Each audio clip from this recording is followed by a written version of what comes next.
pode não ser adequado a alguns telespectadores. Escuridão. Ela desperta o medo em alguns e o mal em outros. Existem pessoas perigosas. E é nesse horário que elas costumam sair. Quando a noite cai, a maioria das pessoas está dormindo na segurança do lar. Mas quem trabalha a essa hora não tem a mesma sorte. Quem cometeu esse homicídio agiu como um animal. Em Baton Rouge, na Louisiana, um assassino cruel espreita. A garganta dela foi cortada até arrancar a cabeça. E as vítimas são as mais vulneráveis.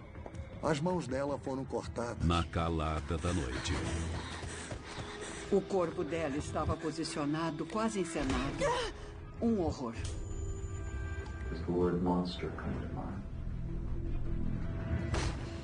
Nunca se sabe o quanto estamos próximos do mal ou do perigo. A não ser que estejamos procurando isso.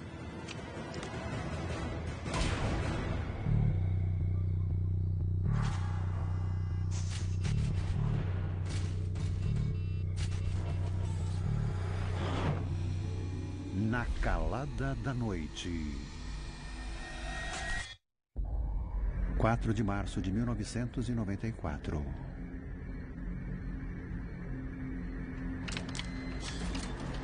Depois de se divorciar do marido, Terry Lemoine, uma mãe solteira de 36 anos, arruma emprego como gerente de uma loja de conveniência durante a madrugada. Trabalhar de madrugada é uma situação muito perigosa. Muita coisa ruim pode acontecer à noite. Muita coisa acontece à noite. Existem pessoas perigosas. E é nesse horário que elas costumam sair. Não sei se é a escuridão ou se são as pessoas. Eu não sei.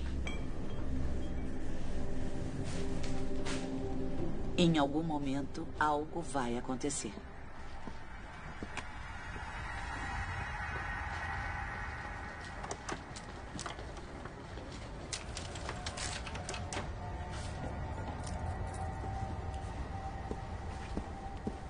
Eu fui roubada à mão armada 3 vezes.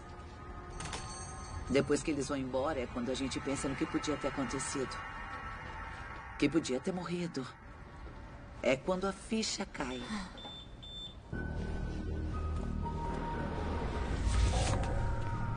Trabalhando tarde da noite, eu ouvia sirenes da polícia, via as viaturas passando. O que foi? Quer brigar? Você tá pensando o quê? Tira pra mim, rapaz!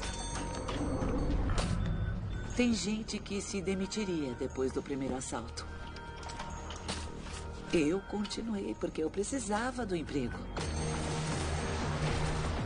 20 de março de 1994. A Terry Lemoine trabalhava em uma loja de conveniência muito próxima do St. James Place. Uma ótima casa de repouso para idosos. 1,50. As enfermeiras estavam lá o tempo todo. Quando mudavam de turno, davam uma passada para tomar café. Obrigada. Cuidado aí fora.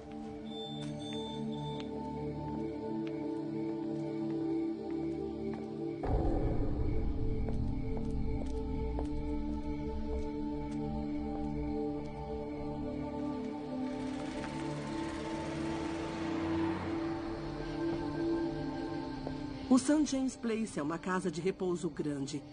E um segurança tomava conta da propriedade de 210 metros quadrados.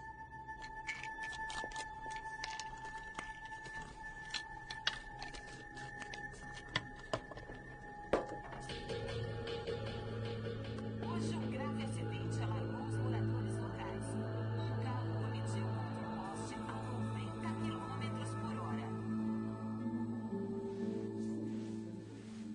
Anne Bryan, de 82 anos, mudou-se para St. James Place porque precisava de cuidados depois de sofrer uma queda. Quando ela foi pra lá, a gente esperava que fosse temporário. Mas depois de ficar por um tempo, ela conheceu os outros moradores e gostou tanto que acabou se mudando de vez.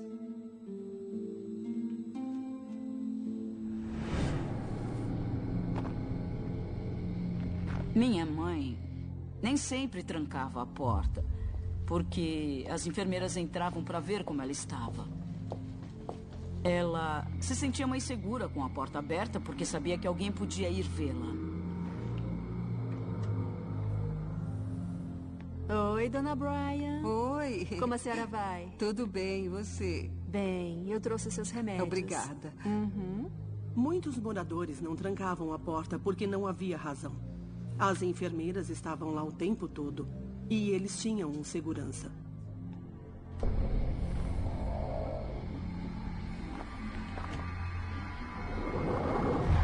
Eles se sentiam seguros. Era um dos motivos porque eles gostavam de morar lá. O período mais calmo da madrugada era entre 3 e 6 da manhã.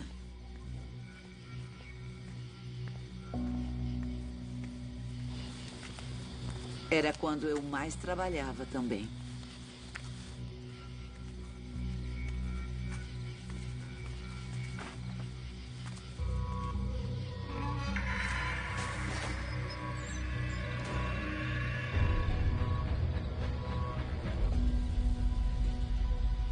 Se alguém está fora de casa às 3 ou 4 da manhã, ou estão perdidos ou estão procurando problema.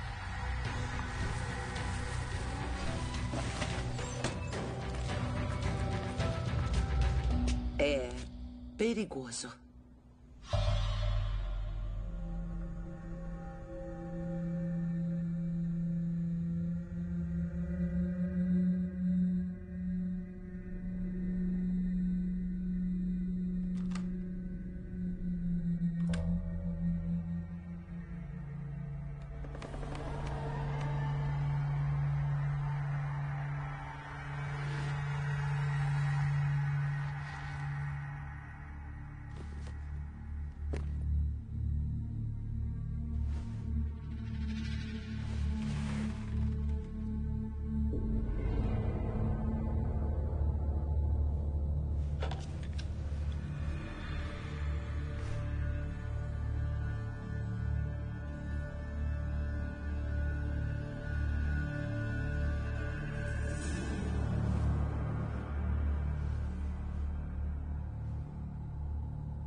Dia seguinte.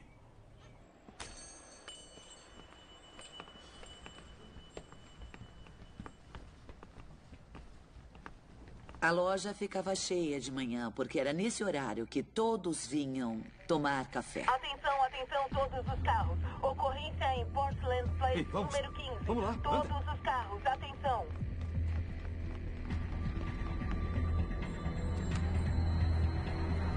Recebemos uma ligação da central, falando de um corpo achado no St. James Place. Disseram que uma moradora tinha morrido no quarto. E não era por causas naturais. Quando a polícia recebe uma ligação dessas, o detetive de homicídios já sabe o que vai encontrar com base na informação fornecida. Nós sabíamos que alguém tinha morrido, mas não sabíamos a causa. Quem trabalha na divisão de homicídios tem que ser diferente. A pessoa não pode se abalar por causa das situações que aparecem. Trabalhei com homicídios por 16 anos. Eu acho que vi tudo o que podia. Nenhum de nós achava que veria a cena que encontramos quando entramos no quarto. Quem cometeu esse homicídio agiu como um animal.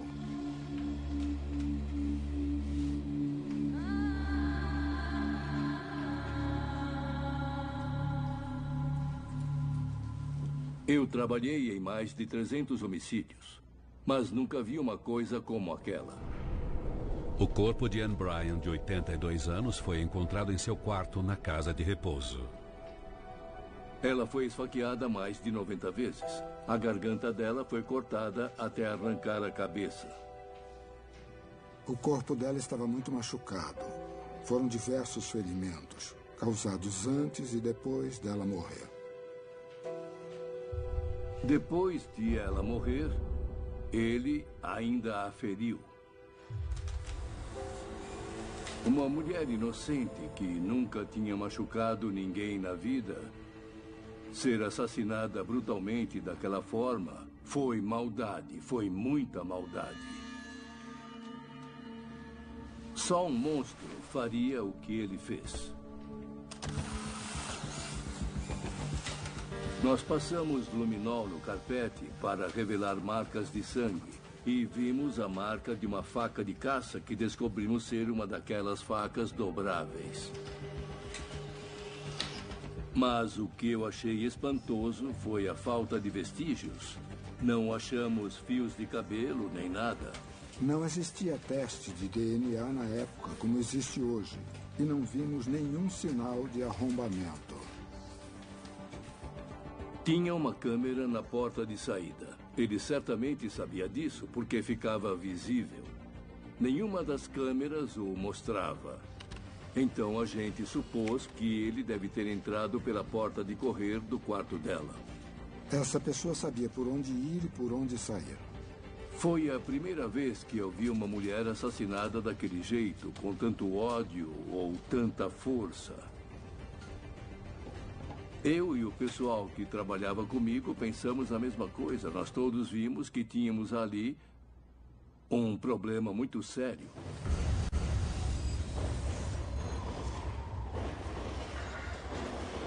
A filha de Anne Bryan é avisada da morte da mãe, mas os detalhes de como ela morreu não são revelados. Eu fui à recepção e me identifiquei. Expliquei que tinha ficado sabendo da morte da minha mãe. Eu nunca vou esquecer da cara que ela fez. Aí ela me disse que se tratava de um assassinato. Eu fiquei passada, sem acreditar. A minha mãe era uma pessoa muito positiva. Ela era muito feliz, muito generosa. Ela sabia costurar, tocar piano e também era artista. Ela era uma artista maravilhosa. Ela era incrível, de verdade. Foi mesmo um crime horrivelmente brutal. Foi horrivelmente brutal. Eu não parava de me perguntar se ela estava ciente do que estava acontecendo e eu tinha que acreditar que ela foi direto para o céu. Mas nós ficamos arrasados. Foi uma época muito difícil.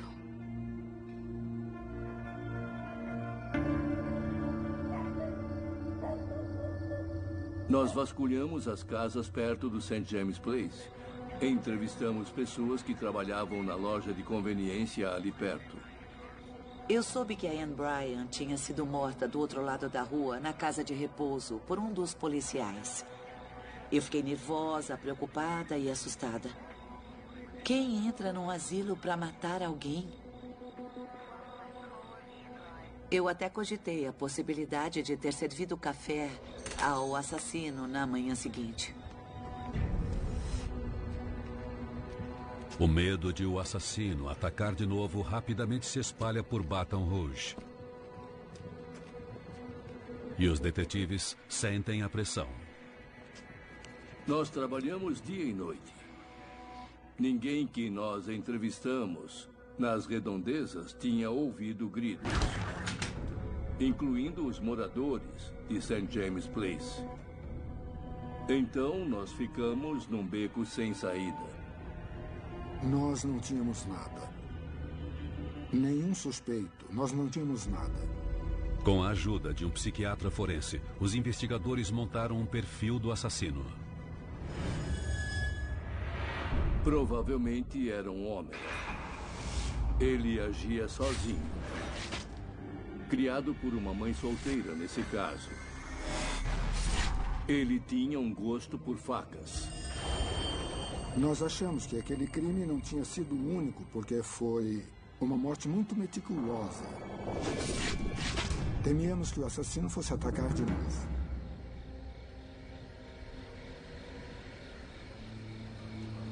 A polícia continua procurando pistas do assassinato brutal de Anne Bryan. Ali perto, na loja de conveniência, Terry Lemoine terá uma noite crucial. Cuidado aí fora. Uma amiga minha apareceu na loja uma noite e disse... Terry, este é o Sean. Terry, você tem que conhecer esse cara. Prazer em conhecê-la. O prazer é meu. Ele é perfeito para você e você é perfeita para ele. Ela disse, Terry, este é o Sean. Sean, esta é a Terry. E ela o deixou lá. Dentro da loja. Até que horas você fica? Pelo resto da noite, nós conversamos. Você trabalha mais à noite? E nos demos bem logo de cara. Foi muito bacana.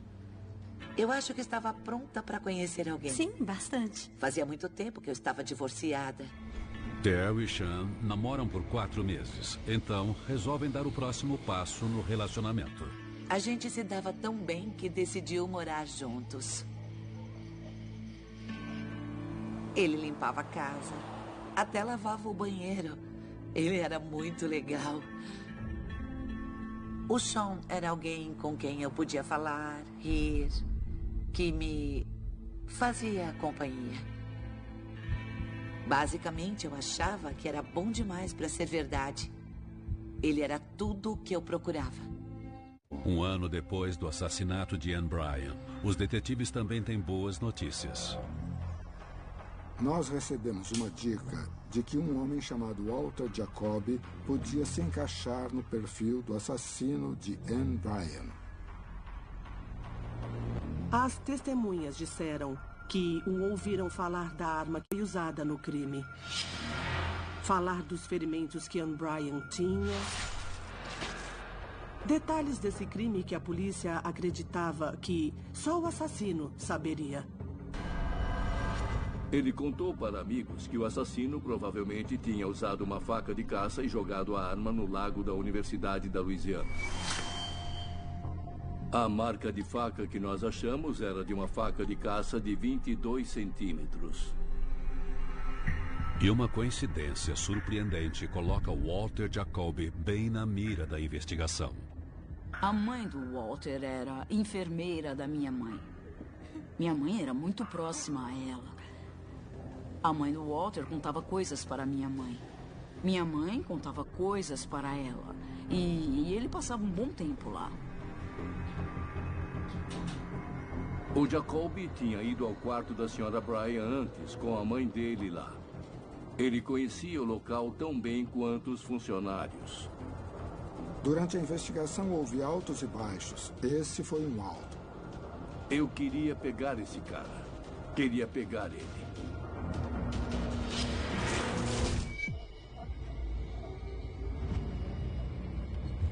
Com o assassino à solta, o pânico consome a cidade de Baton Rouge. Nós tínhamos uma idosa brutalmente assassinada em um dos lugares mais seguros de Baton Rouge. Isso mostrou às pessoas que não importa onde você esteja, nunca se está seguro. Um ano depois do assassinato brutal de Anne Bryan na madrugada, os detetives enfim têm um suspeito. Walter Jacoby, de 31 anos. A mãe dele era a enfermeira pessoal da Anne Bryan. E ele a odiava porque ela tomava muito o tempo da mãe dele. Ele tinha dito aos amigos que queria que aquela velha morresse. Muito bem. Nós o prendemos. Me conte sobre essa faca. Ele disse para vários amigos que o assassino tinha usado uma faca de caça como arma e jogado no lago da universidade. Eu não sei de nada. Poucas pessoas sabem do tipo de arma que a gente procura. Os detetives perguntam se Jacoby tinha alguma faca. De aço inox. Uma faca dobrável. Ele disse que tinha uma faca dobrável que ganhou do pai, mas não a tinha mais. Aí eu perguntei o que aconteceu com ela e ele disse que jogou fora no lago da universidade. Os investigadores drenaram o lago, esperando recuperar a arma do crime. E a gente drenou o lago para valer. Jogamos uma faca de caça o mais longe que conseguimos e partimos daquele ponto. Tinha muita gente envolvida. Usamos muitos recursos nessa investigação. E nós não achamos nada.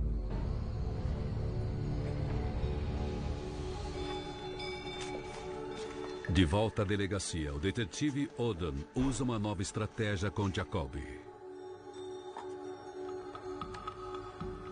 Eu resolvi mostrar ao Jacoby as fotos da cena do crime depois de consultar um psiquiatra, porque nós queríamos ver a reação dele. Normalmente, quando um assassino vê fotos das suas vítimas mortas e do que ele fez com elas, ele sente muito prazer com isso.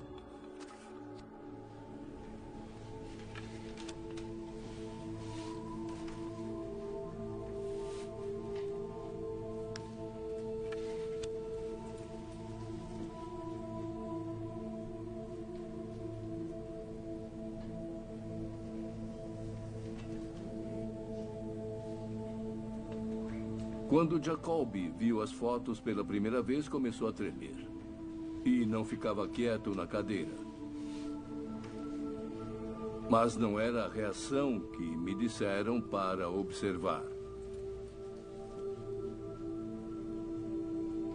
Se ele fosse o assassino e revivesse a cena, faria uma cara diferente.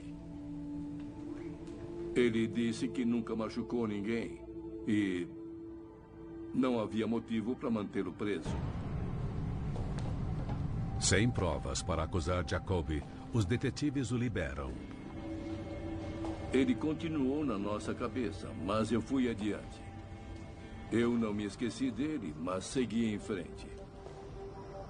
O caso esfriou totalmente depois daquilo. Eu achei que nunca seria solucionado.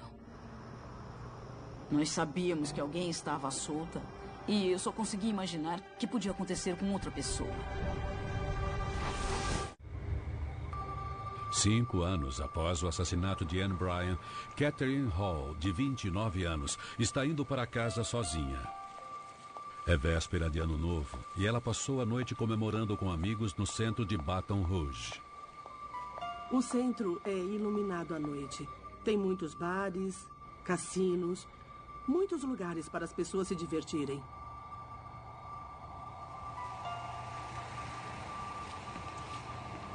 Todos eram simpáticos uns com os outros. E ela se sentia segura na época. Você quer carona?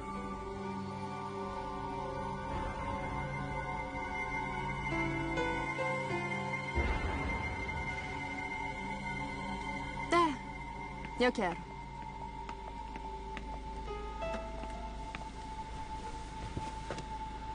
Muito obrigada. Desço em menos de 2 quilos. Ele sabia que o homem estava observando. Um homem que estava acordado a noite toda procurando vítimas.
Três dias depois, um caçador de esquilos encontra seu corpo e chama a polícia.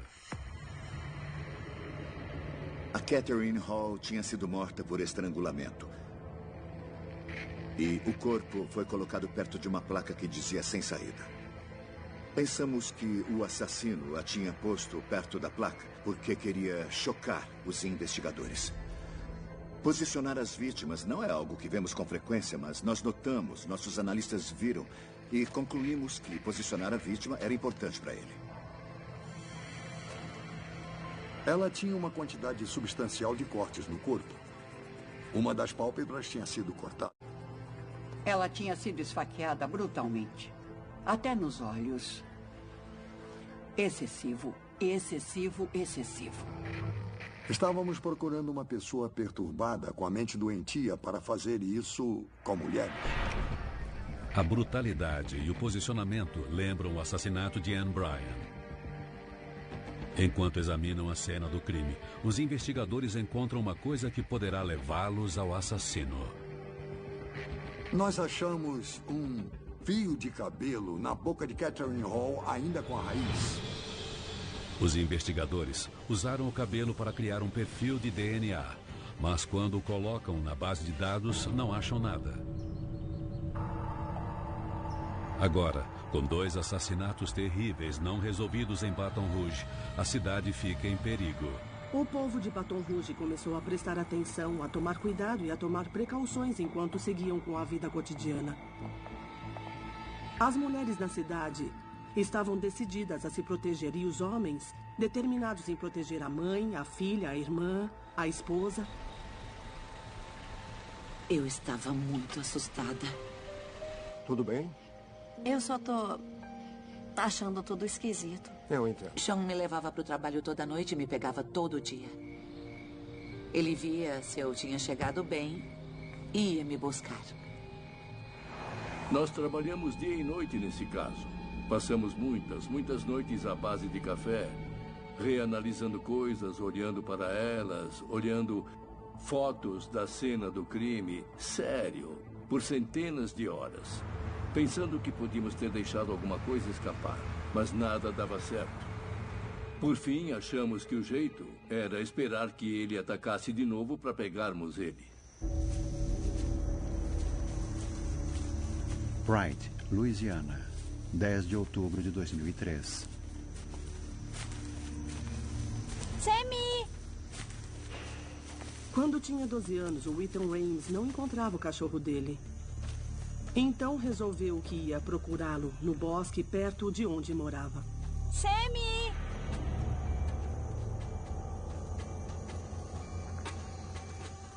Sammy!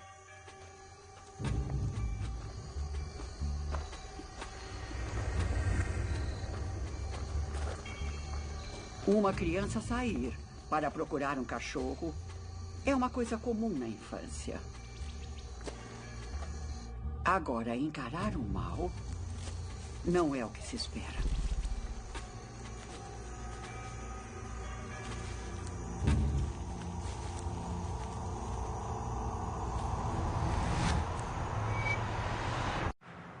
Os investigadores estão numa corrida para achar o assassino que mutilou e matou 2 mulheres inocentes antes dele atacar de novo. A polícia sabia que estava procurando um assassino em série. Os assassinatos estavam acontecendo na calada da noite. Cada um deles fazia o medo na cidade aumentar. E a polícia era mais pressionada para achar o culpado.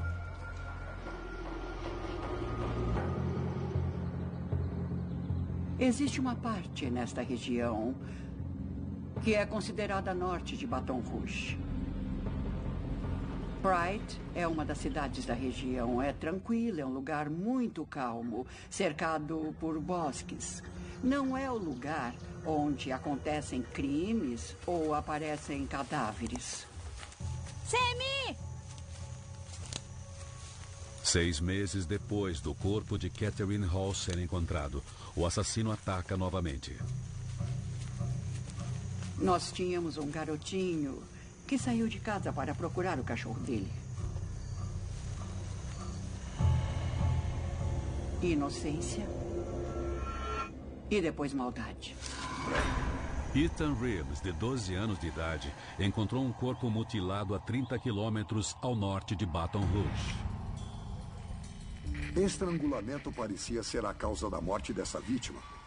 Ela parecia ter sido posicionada Tinha sofrido muitos ferimentos depois de morrer e quando o corpo foi removido e virado para cima, vimos que as mãos dela tinham sido cortadas na altura do punho. Qualquer um com esse tipo de comportamento é um monstro. Um monstro. Imagens de noticiário. A vítima é identificada como Johnny May Williams. A família dela registrou seu desaparecimento muitos meses antes. Johnny Williams was finally identified by dental x-rays and scars on her body. Esse assassinato afeta pessoalmente Terry e Sean. Caramba, eu conheço ela. A Johnny May Williams tinha sido empregada dele por um tempo e os dois eram amigos. Ele até tinha ido à casa dela, coisas do tipo. Fotos da polícia. Como no assassinato de Catherine Hall, poucas provas foram deixadas na cena do crime de Johnny May, mas uma delas aparece. Tivemos a sorte de conseguir recuperar um fio de cabelo do braço de onde a mão dela tinha sido cortada. Quando o cabelo é colocado no banco de dados de DNA, é compatível com o que foi achado 4 anos antes, na morte de Catherine Hall. A polícia sabia que a mesma pessoa tinha cometido os 2 assassinatos, mas não tinha a menor ideia de quem era. Essa pessoa sabia agir sob a escuridão. E era muito óbvio que conhecia bem os lugares por onde rondava. Ele sabia onde encontrar vítimas. Como um caçador sabe encontrar um animal para matar.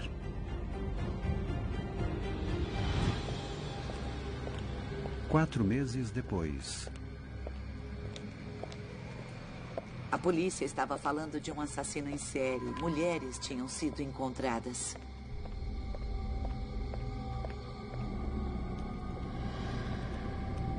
Trabalhando tarde da noite, eu vi as viaturas passando.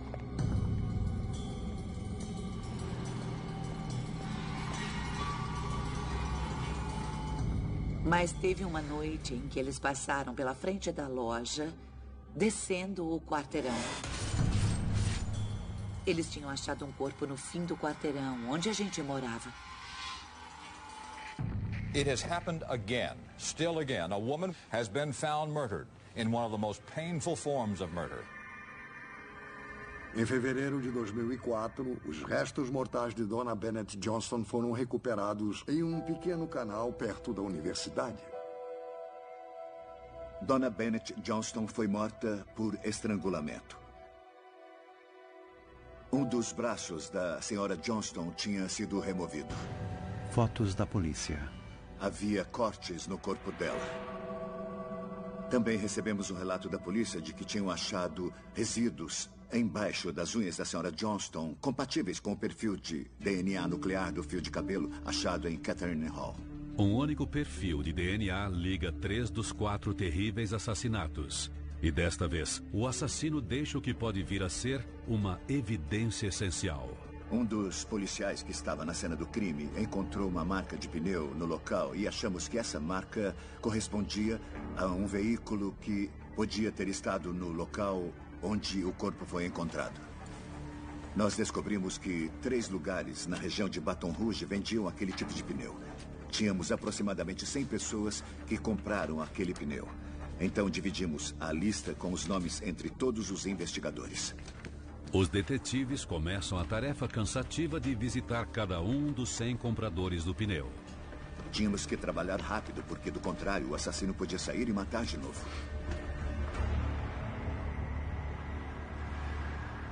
Em 27 de abril, eu liguei para Sean Gillis. Ele estava na minha lista de compradores do pneu. 2 homens de terno chegaram e chamaram o Sean do lado de fora para conversar. E nós perguntamos ao Sr. Gillis se ele conhecia Catherine Hall, Johnny May Williams ou Donna Bennett Johnston. Ele me disse que conhecia a Johnny May Williams. Disse que a tinha contratado como empregada na casa dele. Durante a conversa, ele falava muito abertamente, muito livremente. Naquele momento, eu pedi uma amostra de DNA E ele não fez nenhuma objeção quanto a esse pedido. Enquanto a amostra de DNA é testada, os detetives continuam a interrogar Sean Gillis, desta vez na delegacia. Decidimos então pedir a ele que viesse responder a mais perguntas. Do you know why we're talking? We're talking because you had some tire tracks that possibly came from my car there. Nós perguntamos a ele sobre o veículo com os pneus que estávamos procurando. When's the last time you were ever around that field where she was found? That was about the weekend before the incident. What was happened? found. I had some beer, needed to go to the bathroom real bad, and knew I wasn't going to make it to the house. Sabíamos que era uma questão de tempo. De muito pouco tempo.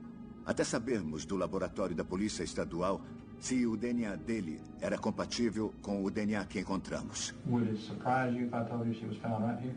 No, it wouldn't. We wouldn't be talking.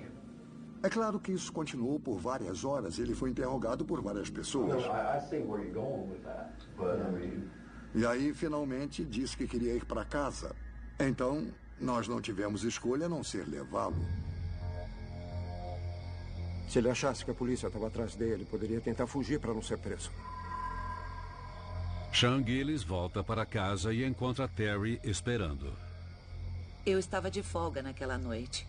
E ele voltou dizendo que eles só queriam conversar sobre a moça que tinha sido morta. E acharam o corpo dela no fim do quarteirão. Eu pensei, ok, a polícia está sendo rigorosa. Nós jantamos bem, tivemos uma noite boa, sentamos e vimos um filme. Nunca sabemos o quanto estamos próximos do mal ou do perigo. A não ser que estejamos procurando isso. Provavelmente eu volto por volta de 5 ou 6 horas. Ok. Pode me dar uma carona pro trabalho? Claro, acho que posso. Beleza. E com algumas pessoas como eu, o perigo tem que dar um tapa na sua cara.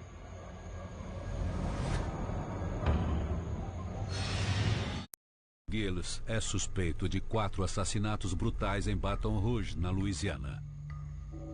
Os detetives esperam o resultado de um teste de DNA que pode provar se ele é culpado ou inocente.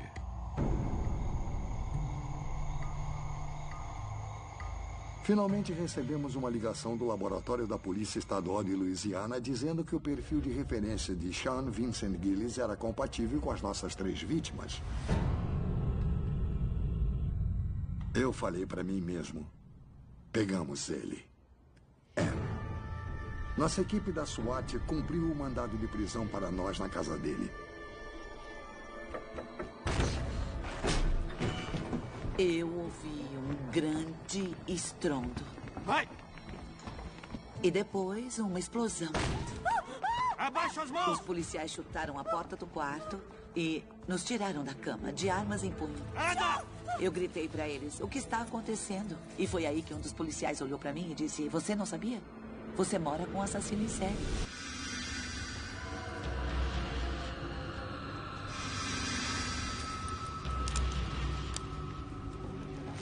A polícia prende Sean Vincent Gillis pelo assassinato de Catherine Hall, Johnny May Williams e Donna Bennett Johnston. You evaded us for a very, very long time, but we have some evidence that you will not be able to fight in court. No fim das contas, nosso objetivo era tentar fazer o Sean confessar. Apesar de a gente ter provas que o ligavam aos crimes, eu pensava, como podemos fortalecer esse caso? How did this come to be, man? Does the word monster come to mind? Pardon? Does the word monster come to mind? Tell me about this monster.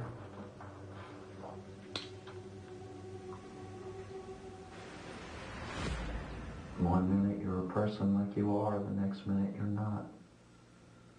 E foi quando Sean confessou ter matado Donna Bennett Johnston, Catherine Hall e Johnny May Williams. Donna had some type of, like a strangulation type mark.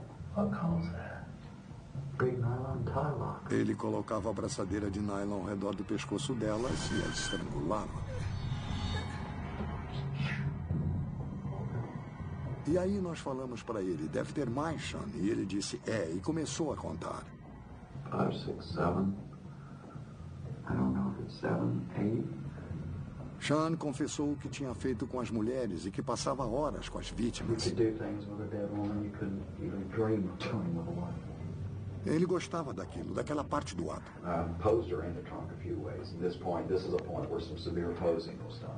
Apesar de ele nos esclarecer, nós não conseguimos entender exatamente o motivo, por que ele fazia aquilo ou por que ele era daquele jeito.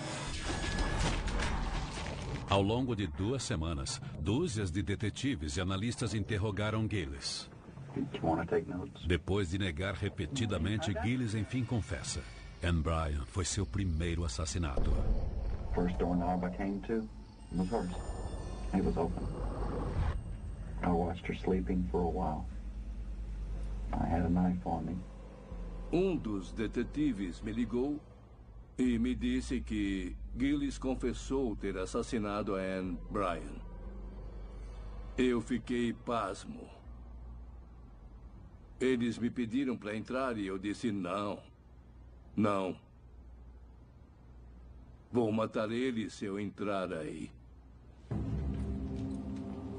Esse caso me assombrou por 10 anos.